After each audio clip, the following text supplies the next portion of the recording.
Kanye West. Oh shit, that's where we started. Kanye West. That guy's lost his marbles. It's not a mental illness. It's for sure not. He is just a blatant racist. There's got to be. You can be a blatant racist and keep it off of major news, but I guess you're Kanye West. But at the same time, there's got to be some mental illness there too, right? I think he was.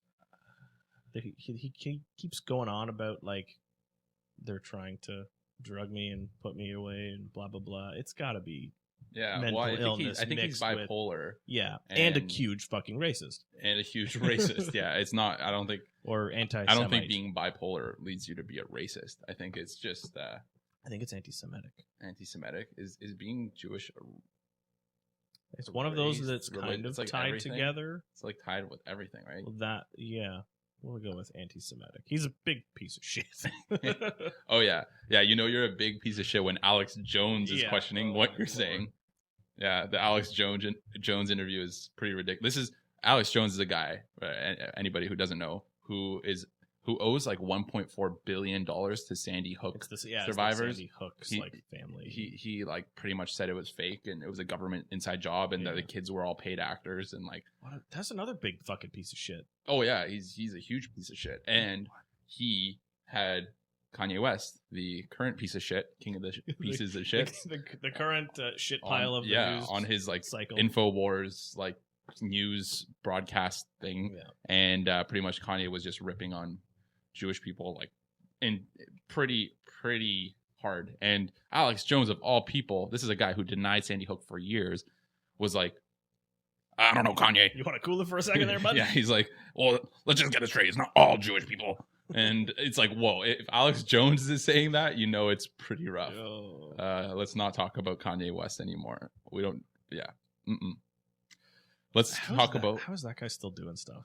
Kanye? Alex Jones. No, Alex Jones? I don't understand how he still has a platform. But I guess it's to pay off his $1.4 billion of new debt. So he's a really big conspiracy theorist. Yes. And he's had some stuff in the past that were sort of true that came out. But he's one of those guys that he's 50%. Half the stuff he says is absolute bullshit. Half the stuff is oh my God, he was actually right about this. Yeah. But the stuff he talks about is so polarizing and I more mean after all of that, after the Sandy Hook, the win for the families. How is he still allowed to have whatever? That's not. Yeah, he has stuff in corporations, and no clue. It's really messy, and I don't know.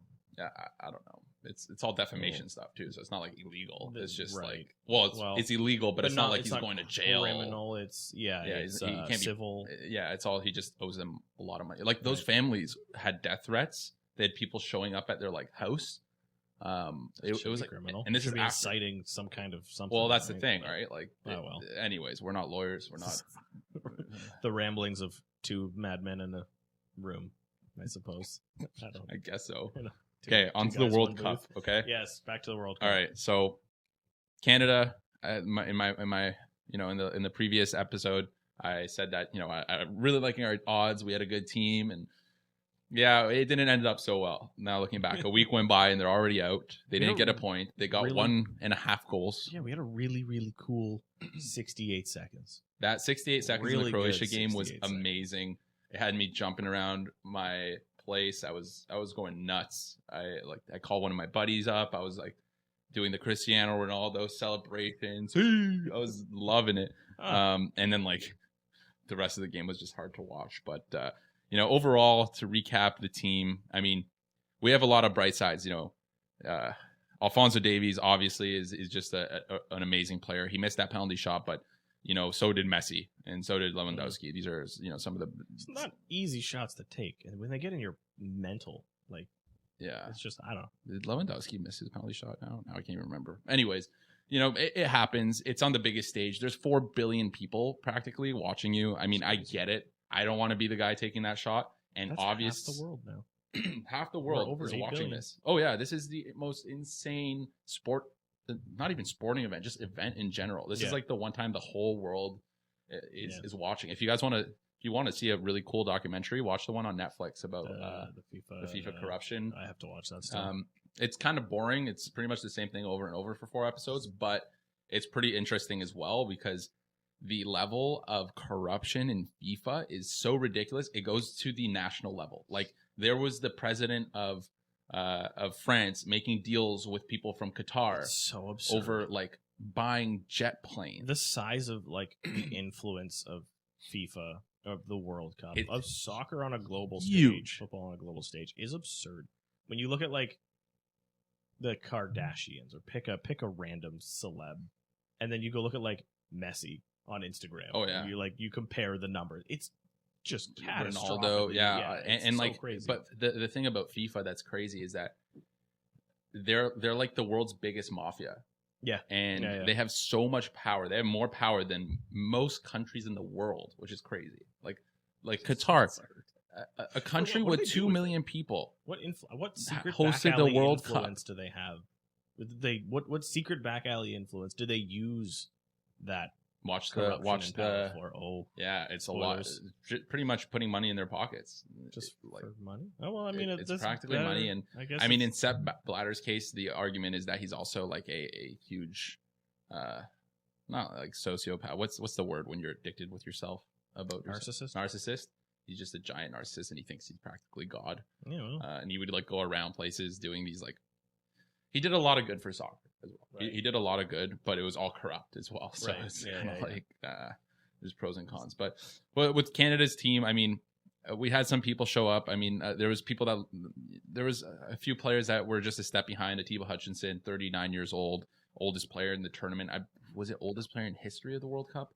Seriously? Oh yeah. He was the oldest player in the tournament. He's our captain. And the game against Croatia, I mean, he looked a step behind. Every single pretty much attacking play started through him in the midfield there, and he was just slow. And what do you expect, man? The guy's 39 and he's playing a soccer game every 4 days or whatever it was. It's too much. Our goalie Borjan looked a little bit behind as well. He was amazing, crucial for us to make it past the just to qualify for the World Cup, but he was always a step behind. He let in some poor goals, and he's older too. It's a shame. I don't want to shit on any of these players, but there was just a few lacking. Jonathan David, one of the best strikers in the world. I said it last episode. He had so much going for him. One of the best strikers in France by far, almost a goal a game player, and he didn't show up this World Cup. He didn't score. He didn't really create any chances. He looked nervous. And rightfully so. You have 4 billion people looking at you. It's the biggest stage he's ever played on by far. It's the biggest stage any of those players, even Messi, has played on. Every time. This is the biggest stage. Yeah. And you know what? It's fine. Like it happens. I think they're going to bounce back. I think they have a lot to learn. Their team's young. Well, minus those old players. But they're probably done anyways. What do you mean? Like. The old guys. Yeah, they're not. They're done. No, they're gone. Like the retirement round. Yeah, our center back is gone as well. Like there's a few guys, and we had a really good center midfielder, Kanye. He's coming up. He's 20 years old, and he's this is phenomenal. So I think we have a few guys here that fresh. They'll be in their mid 20s by the time the next World Cup comes, and it's going to be in Canada. It'll be at home. I think there's going to be a lot of pride there. So I'm excited for it. This World Cup. It's a little disappointing because, a lot of people say, at least we scored this time. I mean, that's a loser mentality. That's not a good way to think. You want to put points on the board. You don't want to, scoring a goal is great, but that's the whole point. You're playing soccer. Very participation trophy. Exactly. You need to score. Like, come on. If that's your win, then Go what? Team. Yeah, exactly. No, that's wrong. So, I mean, it is what it is. Proud of the team. I'm still, wearing the hat. I'm going to be wearing this hat until I need to buy a new hat. And I love it. I love the team, and hopefully next time it's a little better. Yeah. Well, we got 4 years. The World Cup's still very exciting. I'm still, Germany just got eliminated. I think today, who was it? Uruguay got eliminated. Who's your favorite? Who's your favored, I should say. Now? Yeah, to win. Spain's looking pretty good. Mm-hmm. They just lost, but last episode we heard them absolutely crush Costa Rica. They're looking pretty good. I don't know. It's really hard to say. It's a World Cup. Argentina. I'm never betting against Messi. I love him. My favorite player. So him. Brazil looks good. Like there's a few teams that look good, and you never know. World Cups is rarely there's an upset. Like Right. One of the teams that wins, you're like, oh yeah, they could have won. It's like that. It's like they're one of the top teams. So I'm assuming that's gonna. England has a really good team. Like I'm assuming it's gonna be one of the big dogs. But Portugal has a really good team. You know, it's gonna be exciting. So I'll definitely be watching around. Interesting. Yeah. But in other news, I think winter is coming. Yeah. Or it's already come. Yeah, winter has come. Winter is here. Winter has come. Yeah, winter has come. In the real estate market, in the economy in general, I think maybe the recession has come as a better. I think the people don't want to like just even think about it at this point anymore. Like I think we saw a stat recently. I think we bottomed on this particular stat at least, but the Google search trends even for real estate is at like a 10-year low, or hit a 10-year low and has made a very, very slight uptick. But just even the fact that like nobody's even looking at real estate right now, or like thinking about it or talking about it. It's gone from, you know, over the past 2 years, everyone and their mother is an investor, speculator. Yeah. Everyone, number go up. I buy this, number go up. I'm going to be rich. Yeah. And then everyone jumped in. And now, like, so the tide has come out so fast, and nobody is interested at all. It's not nobody. The smart people are starting to, I would say, take notice of where the market's at and kind of at least make a conscious effort to pay attention to what's happening.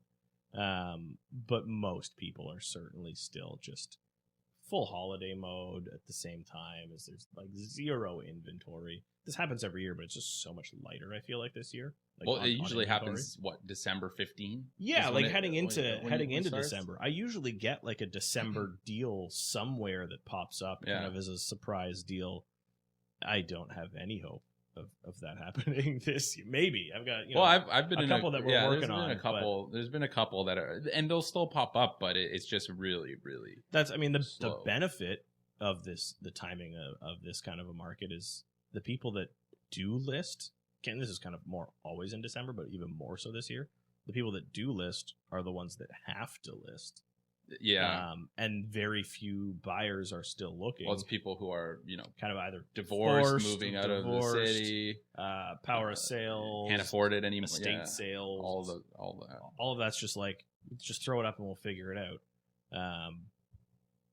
Those people don't, I guess there's a little bit more desperation, and with less buyers involved, there's usually a better deal to be had December than going into like January, once people start to like do your New Year's resolutions and jump back in. They talk to family about real estate over the course of the holidays, and they come back into January. January is usually, that's where last year everything went nuts. Big pump. Yeah, the last few years, like since like 17, has been a good like pump on the way up, coming from, because again, super low inventory, but the buyers all step back in at one time. Everybody's stepping back, and then it's kind of like a wave. It goes in and then it crashes in January every year, and everybody gets excited. But right now, everybody you talk to, even our clients who are typically always actively looking, and right now there's not maybe 6 or 7 deals that we're showing them at a time. It's maybe 1 or 2, but even them, that some of my clients have hinted, hey, maybe we'll wait until January, and I go, okay,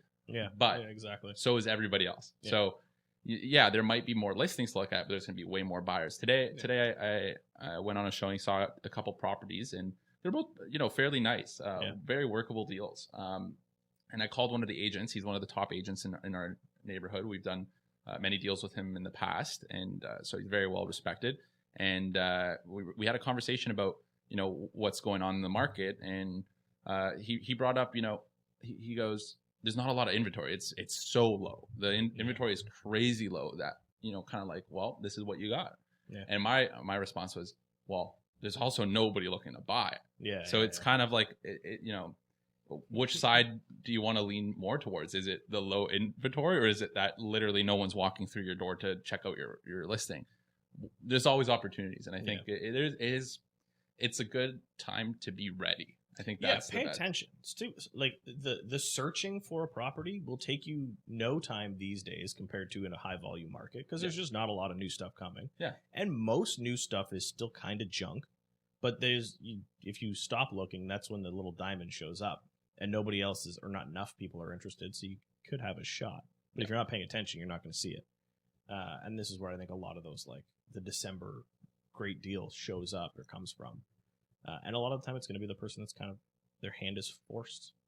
So who knows? We'll see. Don't stop paying attention. If the numbers work, the numbers work, right? I've been far more excited about real estate in 2020 in the bottom half, or like let's say this bottom quarter of 2022 than I was throughout 2021, and especially in the earlier part of 2021. Rates fine. Rates were low, which makes numbers work a little bit, but our rents were down. Our prices were sky high. That ratio as an investor, someone who wants rental properties, doesn't make a ton of sense. I'm going to pay so much higher than what I've been paying. I'm going to get renting for so much less. Well, the biggest issue, the saving grace was the interest rates, which, surprise, that switch is flipped. But the other two things have now switched as well. The rents have gone through the roof, which are plateauing, which they should because they moved way too quickly. Yeah. And the prices have kind of dropped. Well, they've went through the roof, but they're equivalent to what they were at a few years ago. Higher now, but they only plateaued slightly higher. Right? Yeah, it was a massive correction from like the bottom. If but you really go just 4 years little bit in the past, 3-4 years in the past, just right it looks basically. like they were on pace of the same. So Yeah, 3-4 years ago, dropped significantly, jumped significantly, and now we're back up at roughly where we were before. The small units, I feel it's a balance, I guess, over the units. Like the 4-bed uppers, like the main and upper, I still don't think they're where they were before, or like kind of coming close to. Like I was getting like 3,200 at the 671 house that we talked about. Mm-hmm. I think we're almost there now. Like I don't think you can get there. that basically now, but like the 1-bed basements have just like soared. Yeah, those beyond. used to be what, like 13, 14, and now they're like 15, 16 for a basement. Yeah, any 1-bed, and I think that comes out of like just how quickly the condos rocketed back up, and that just like trickled down from the condo stuff. Well, this is the first time in recent history that we have seen the need for raising rents every year, because in the last year, the financial burden put on landlords was so huge that most of them are now paying so much more than they were even a year ago per month on their mortgage that they can't afford the property. So what happens in that scenario is that they're forced to sell. And now we're getting rid of housing supply because units are going to come off the market because the end user is going to buy it, because now it doesn't make sense to be an investor in a lot of these scenarios, because you're going to buy the property and then take a huge loss every month unless you have a lot of money sitting there, or you're buying cash, or putting up huge down payment, which again have a lot of money sitting there. It's really hard to do that. Is that the best use of your capital, right? Just to make cash flow. It all depends. Chucking in it all depends on your scenario, but exactly, if you're trying to do the BRRRR strategy, or highly leverage yourself, which most investors are trying to do, borrow as much as they can at the lowest rate they can and make the highest returns they can. In general, it's very hard to do. It's always been hard to do, and in Toronto, you ask anybody else. You ask anybody from there's a lot of realtors in Southern Ontario, and all the ones out of Toronto preach that Toronto is just not doable. Doesn't work. Doesn't work in Toronto. It's impossible. You can't break even. You can't cash flow. There's no good deals. It's just not true. It's just, it comes from just not understanding the market, right? I think I was in that boat originally. I did a lot of the outskirts of the GTA or even further deals before kind of coming into the city and looking at stuff. I did like a big unit, a big like 8-plex kind of thing, apartment building stuff, and a lot more flip stuff back then. But when you just look at if you work on a lot of those deals outside, you don't realize how much different the rents are. And a lot of people, if your model is a single family, I don't think too many people's model is single family across the board in Ontario anymore. Unless you're getting a condo. Yeah, but let's say your model is like a duplex. You just kind of assume everything is going to be a duplex. Well, maybe you have to look a little bit deeper and go into 3 units. Maybe you've got to go into 4 units, or maybe you have to itemize things like parking and laundry, and you got to maybe get a little bit more creative and expect lower likely from a cash flow perspective. But it is still very possible, especially these days, to see, I would say best case 4-digit, like low 4 digits is super best, like diamond amazing deal. And positive cash flow. Cash flow, even with current rates. And that's with property taxes, utilities, all the stuff like that, mortgage, interest, principal, all that, all paid off. So it's actually more, when we talk about cash flows, it's really kind of the cash in your pocket, but you're also paying down your principal, which is also going towards you. So the value that you're getting is actually much higher. But the overall return. Yeah. And now's a pretty good time to negotiate. It's one of the first times in the last 3-4 years that's so nice working on the buyer side, not having here's my offer. Okay, call me back or not, whatever. Is it the highest one, or is it the top 3 at least? Am I going to get a conversation, or am I just going to get an email in an hour saying, all right, we've decided to work with somebody else or whatever, right? Now you actually have a conversation. You get to know the other agent. It's a back and forth. Yeah, the agent's trying to sell the property now. Like they have to work to sell the property, not just list it and go. I had one recently that was like a good example of this, and this was still. Again, this was back, I don't know, maybe a couple of months ago, but there was like 5 offers on this place. It was still a good enough deal that like it drew the attention that there was in the market, like the buyers that were interested. Day 2, there was like 5 offers, no offer date. This was a great price. I talked to this agent a lot. We had a couple of good conversations. And then he says, hey, I think you should come present your offer in person. And I was like, okay, that's interesting. Haven't done one of those since pre-COVID, right? Is anyone else coming to present in person? I don't know, but I think you should come present in person. And at that point, you're like, okay, we have a good rapport. This guy seems like he's coaching me on how to like succeed in this offer, right? I think I'm gonna go present in person, right? You don't get that. That didn't exist. No. COVID aside, that didn't exist in the market of February, right? That just wasn't. I remember right before COVID, going into an in-person offer date, and there was 10 other people there, and I'm literally standing outside in front of the house in a lineup of why am I here in person? You know, you just take this offer. And so many people, and it's very different these days. I was just in an offer now. Again, prices now, you know, I never like to look at purchase price, list prices. I tell all my clients, you know, never look at the list price. It doesn't mean shit. That's the biggest thing people need to get through their head. That was one of the first things I learned from another agent, like when I was not an agent yet. But it was just, list price is irrelevant. Yeah, like doesn't matter. List price does not mean dick. Yeah. It could be $1, it could be $2 million, and the house could be $1 million market value regardless. Yeah. People, there's so many different agent. Some people, sorry, I just tangent and cut you off. Full Burt Kreischer. There's so many different agents. There's so many different sellers. Everyone's emotional state is in a different place. Everyone's experience is in a different place. Everyone has a different path towards getting to success and selling their house. Some people list it low and expect multiples. Some people list it for an absurd number and are okay with nobody showing up to their house, and then they get the one guy who's willing to overpay. It's all just a conversation. If you like the house, see it, work your numbers backwards, and there's your offer.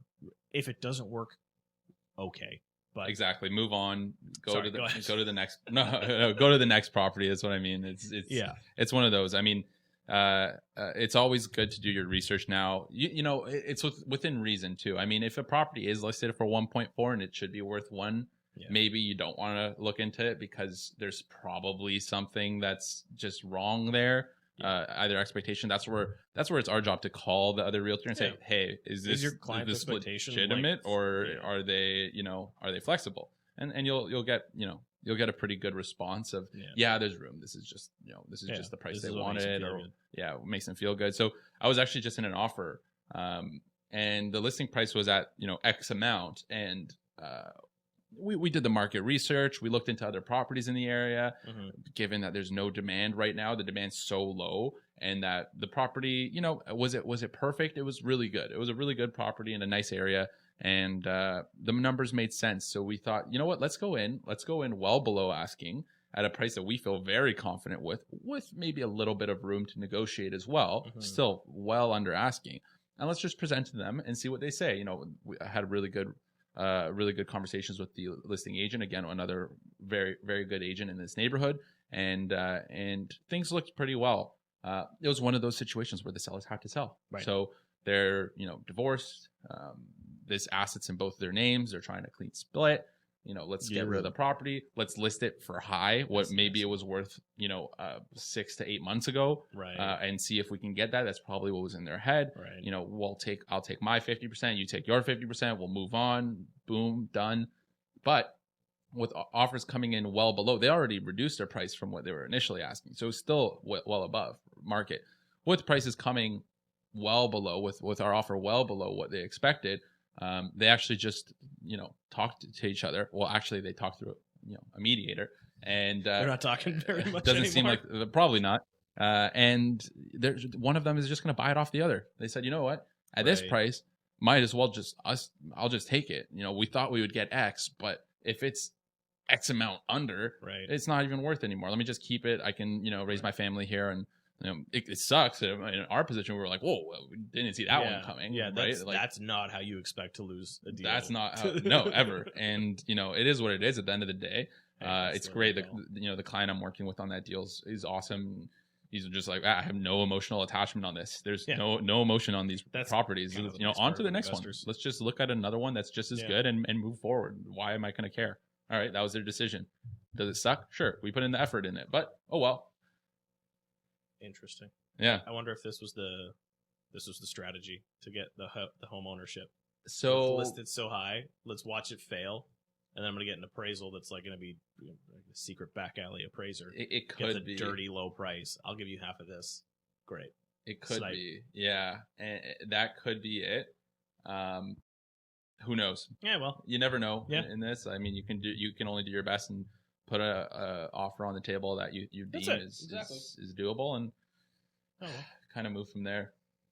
Yeah, it's a lot of like weird listings like that popping. Not like that. That's a very unique scenario, but just the number of half finished projects, the number of power of sales and estate sales, I guess, but like power of sale, I've never seen so many, at least since I've been in the industry.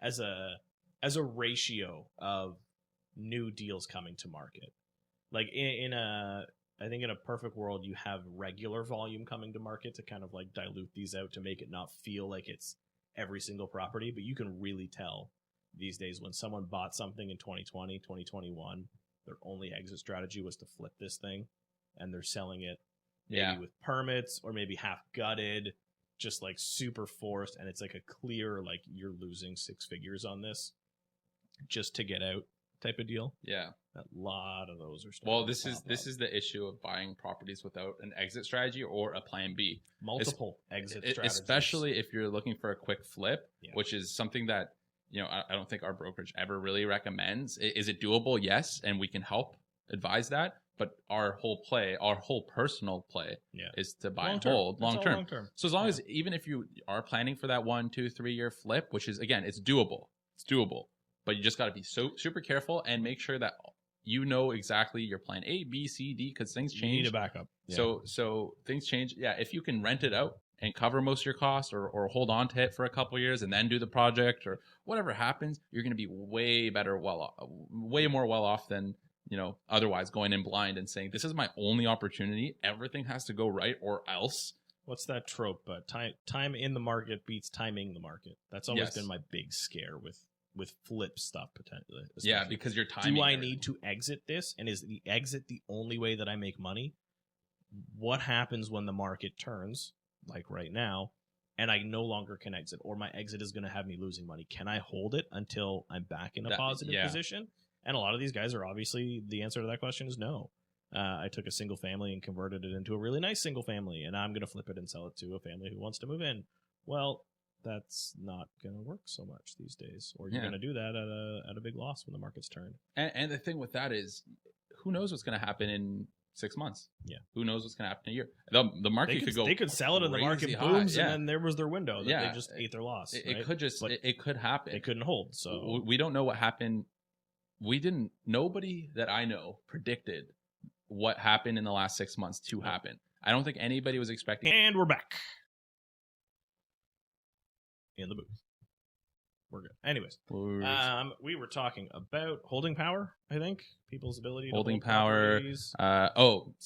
Nobody predicted what happened in the last 6 months. Not how crazy. Not how sharp it was. I think at the beginning of the year, the Bank of Canada was like, we're not Like, we're not gonna go crazy raising rates. They're gonna raise rates, but not like super crazy and blow up the economy, and then they blew up the economy. Yeah. And to be honest, I think overall, I mean, we have seen a price reduction of about 20% roughly. More in some areas. I think. Let's say in Toronto, it's around 20% price reduction of the previous high, which was in the beginning of the year. It's not on average. If you look back last December, it was about 20% lower than the high. Yeah. So we're kind of back to where we were. And if, again, this is trying to see in the future, which I obviously cannot do. You don't do crystal balls here. No, I am not a warlock. I am not a magician. I am a human, and I can't predict that. But in the next, if we can weather the storm, and I believe in the last 3 months or so, prices have kind of held relatively strong. Yeah. They haven't been decreasing like crazy. It seems like things are stabilizing, and if that could hold for the next 6 months or so. Overall, rates can kind of stabilize a little bit. We know they're not going down anytime soon, but at least if they can stabilize, we see a and they probably will go down at some point. Yeah, of course. Of course. Is it going to be next year? I don't know. Is it going to be 6 months? Is it going to be 12? Is it going to be 2 years? It's a lot of the crystal ball guru predictions. There's a lot of, it's such a range. Heard a lot of first thing in the year.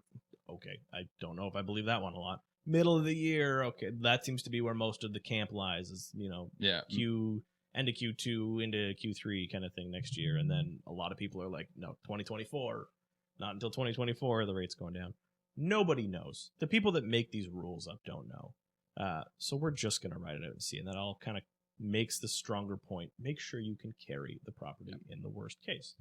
Make sure if everything goes to shit, you're not forced to sell. You have a strong cash flow, strong base, multiple exit strategies, and you should be in good shape. Even if you're buying today, right? Even if you're buying today, the prices are down, the rents are up. So long as you can find something to hold, hopefully the rates don't go too much higher and people don't get hit with trigger rates again on mortgages they get today. But that's a whole other prediction cycle.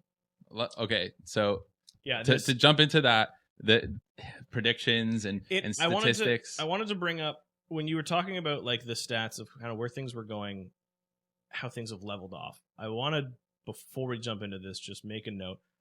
Be wary early next year. The news is the most let's just grab the most negative shit and shove it down your throat, right? I think come February 2023, the news cycle is going to be dark as fuck, just based on the year-over-year price change. Oh yeah, because that was we know in the industry, or anyone that even looks at the stats on a month-over-month basis, we've kind of flatlined now, right? We've kind of hit this low point, plateaued. At least for now, we don't know where it's going to go, which direction, but things have kind of stabilized. If it stays stable, 0% change month-over-month, heading into February, that's a good sign to me. However, what it's going to say is, these year-over-year down. These year-over-year price changes are, I don't know, 20, 30, 40, 50, whatever, to pick an area, but we know it's already stabilized. But that is going to be the big negative news catalyst. Who knows what that ends up doing? And that brings me into your next point of giving people ammo for negative news. Yeah, negative news. This is our you goofed up segment. This is what is this? The biggest real estate company in the world, perhaps? I don't know. One of the top. I mean, it's going to be EXP soon, so who knows? It's the most noticeable brand on, what is it, Remax? Yeah. They had a 2023 Canadian housing market outlook. Now, I don't know if anybody's seen this. I mean, if you're watching this, you may have seen this. Yeah. It just makes no sense. Absolutely no sense. I don't get it. I don't either. They picked the data and put it in a weird place. They wrote it out in a weird way. It's just wrong. I'm pretty sure, I'm 90% sure that the data is just wrong, or they pulled and then put it in a weird, it just doesn't seem to make a ton of sense. If they kept apples to apples, none of this shit makes sense. Okay, just for reference, okay, we'll in the notes on this video, if you're watching on YouTube, you can have a link to this chart if it's still up by then. Maybe we'll just put a screenshot of it. PDF it or something, because I have a feeling they're probably going to change it, or at least explain why it's so ridiculous. But in the GTA, in this report, the average residential sale price in 2021 in the GTA. What does that say? It's a little far from you. $1 million. $1,086,000. 1,086,000. These numbers don't make sense even amongst. So that we're looking at the spreadsheet, and these numbers don't make sense amongst themselves even. So we somehow, according to this, average residential sale price in the GTA went from 2021 $1,086,000 to 2022 $550,000. Yeah. What the actual fuck? Where is this? I know it went down, man, but I would be breaking out the shovel if this was reality. Now, what is this? Did only one bedroom condos sell? That's what I was going to say. The only thing in my mind that makes sense is the skew of like large single family homes that are worth versus like every single new build and every listing was just a one bed condo. Must have been the only thing that got sold. However, it doesn't even make sense. The next line doesn't make sense again amongst the data itself. Year over year increase / decrease. So the year over year increase or decrease, it doesn't really matter which direction, was apparently 11%. If I take $1.1 million yesterday and I'm at $550,000 today, I don't understand where 11% is. It makes absolute no sense. I don't get it. But the news cycle is taking clips out of shit like this. The news was talking about this report, which is the most insane thing. And they're like, here's what... Who wrote this report? A fourth grader? Are you kidding me? You couldn't even make sure the stats made sense? I've been reading graphs for the last 10 years, easily. I could sit my 9-month-old daughter down in front of an Excel sheet and say, she could just do this a bunch, collect a few random numbers and put them into different places, and get about as accurate a set of data as there's another line there that says there's a 37% decrease. I think that's in listing volume. Is it? Yeah, I think that's in the actual the number of sales, the total number of sales, which makes sense. That part actually makes some sense to me. The number of sales across the board, if we look at all of these places from Durham to Muskoka, Mississauga, London, whatever, it's down in everywhere but Kitchener-Waterloo. I don't know much about Kitchener-Waterloo, so I'm not going to jump the gun and start judging that data specifically. But just I think across the board we can expect that we had less total sales. 550. That's the one that boggles my mind. I don't get that. So it must have just been all condos. What are the regions here? Okay, so there's Durham, Grand Bend. That's real expensive. GTA, Halberton, Hamilton, Burlington, Kingston, Kitchener-Waterloo. What is that? Lakelands West. Kitchener-Waterloo got London, Ontario, Mississauga, Muskoka, and by all of those, the average sale price in the GTA was significantly lower than every single one, other than Kitchener-Waterloo, which it was tied with. Yeah, that makes no sense. Every single other place. You're telling me in Durham, the average sale price was higher? Well, there's less condos. You're telling me in London, Ontario? London's doing great. In Mississauga? London and Toronto, according to the GTA, according to this, the 2021 and 2022 numbers basically flipped.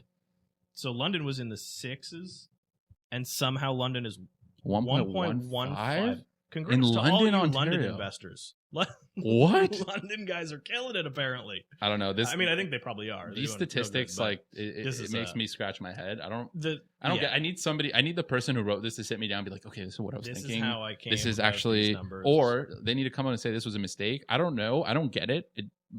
I don't know. Maybe there's just like a weighting to this, especially again. I'm going to go back to the GTA one, but like you need to call out a weight of. Maybe you don't. But like this number could only be one bed condos. It can. They're like, if that. But if that's an average. But that's like one bed condos in the last few months. Is maybe, like a one bed condo this month in not prime locations. So maybe GTA. Like, what are you considering GTA? Is it the only thing that's selling? Is it? Like, it's not. We know it's not. I don't know. I'm confused. It's got me second guessing. If you want to watch a video about this too, I think Sam just posted one on Elevate's YouTube page. So go check that out. She kind of goes in on it as well. And there's a little bit more detail about this specific report and why it's. We don't have all the facts behind it, so maybe she'll be a little bit better off and a better reference point than. It's just silly, and that kind of all stems back to just. Focus on fundamentals. Ignore the news. like especially this news based on these trash news, trash news based on BS stats. Like, who wrote that report? People are going to grab... Come on. The news is going to grab whatever negative stat they can. They're going to put that as a headline. Do you think... And it's going to be like... We create a bogus report? No one listens to the... Elevate. Just put it on your Elevate and be like, maybe. This is what's happening in London, Ontario. Interesting. Yeah. I don't know. I've got a jet. Okay. So we should... we'll wrap it up. We should end on yelling at people about their dumb stats. Maybe we're the dumb ones and we don't understand it. Maybe we're missing all these 550 deals. I don't know where they are.